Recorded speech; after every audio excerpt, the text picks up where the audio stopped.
Okay, good early evening. It is day, I believe, 119, 18, something like that.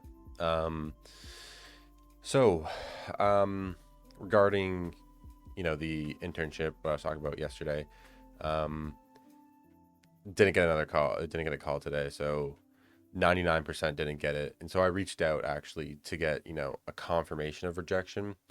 And the only hope, I don't even think you can call it that, but she had the automatic like email thing on, which was like, "Oh, I'm out of my office." I assume they probably just like she either like, sent them out and then went out of office, or someone else probably did, the offers. Um, but who knows? Maybe she had to leave, and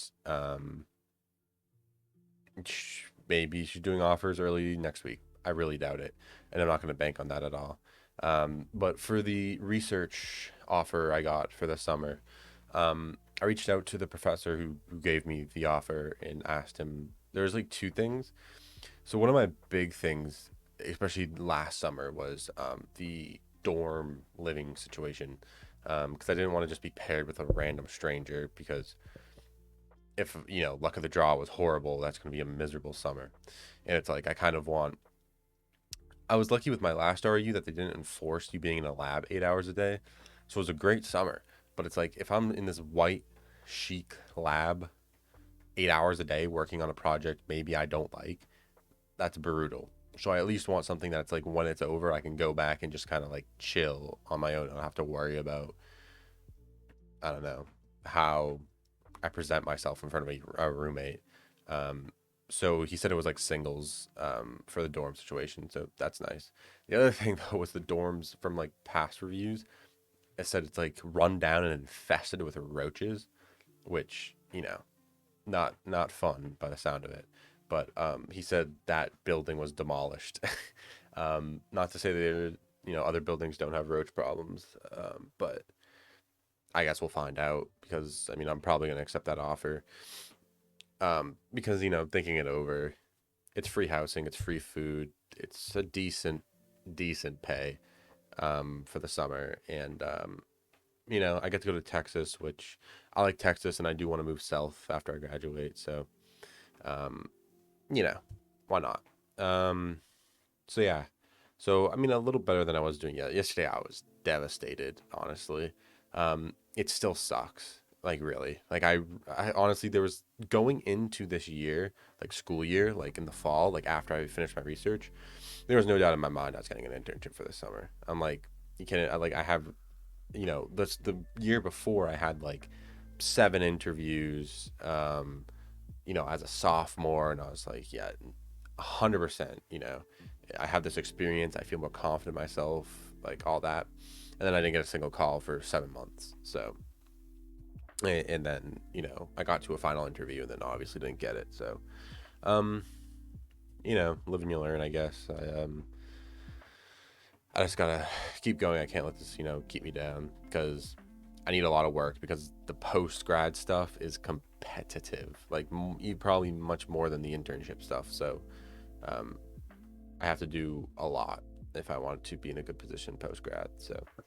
Um, so yeah. Outside of that, though, what I did today, as you can see, what's playing in the background, I'm not using my typical NeoVim setup. Actually, tried out Cursor today because I've heard various things about it. I also watched, I don't know if you know the Primogen, he did like a thing this week, where he built a game using just Cursor and prompt engineering or whatever. I don't think they actually did that much prompting uh, towards the end and stuff. And so I was looking at it, and there's so many things that annoy me. You can kind of see in the footage quickly at some point. I disable the tab function, which I think is I need to use it some more, because on one hand, like I do use ChatGPT a decent amount. I've tried to stop using it so much, and I think with this product in particular, I have. Um, Except for the UI. The UI I used a lot of ChatGPT for, but like the API and all of the actual simulator stuff, I know how it's all working, and I did it mostly by hand. And so today I kind of wanted to mess around with it. A lot I don't like, and some things that I do like. I did not like the autocomplete stuff, and that's what I was gonna say is I turned that off. Like when I'm typing, it pops something up. I lose my train of thought, and then I read what it's doing, and I'm like, I don't want that. Or it's like I do want that, and then it's like I didn't get the satisfaction of finding that line or like finishing my thought. It's like, so I hate that right now. I feel like I only whenever you know I only want to use it when I want to use it. And so the thing about having it embedded into the IDE is it like instead of having to tab, go to ChatGPT, and then also the context of having to paste files in sucks. So being able to just literally select all the files that I want to include into context and then typing my question is really nice. Um, so, and then the other thing, I mean, I like the whole thing of like just hit accept or deny on the changes. Um, it's also I don't know what model it's using, but the model is horrid. I mean, it like the at one point it was like the it like was doing a while loop of fetching the instruction from memory and then saying is this instruction equal to 0, right? If not, then let's go here and then we fetch it from memory again, and then we just we put that as, I mean, for right now we just like I'm putting it, there's still a lot to do, but it was just like storing that value, but it was like doing the same fetch twice. I don't, so I ended up changing it to you do the fetch and then we just pass it through um to the fetch stage. And so I mean there is two sides of that, because if it's like if I'm really trying to like simulate a CPU, it would be everything is done in that fetch stage, right? We would just have it. Um,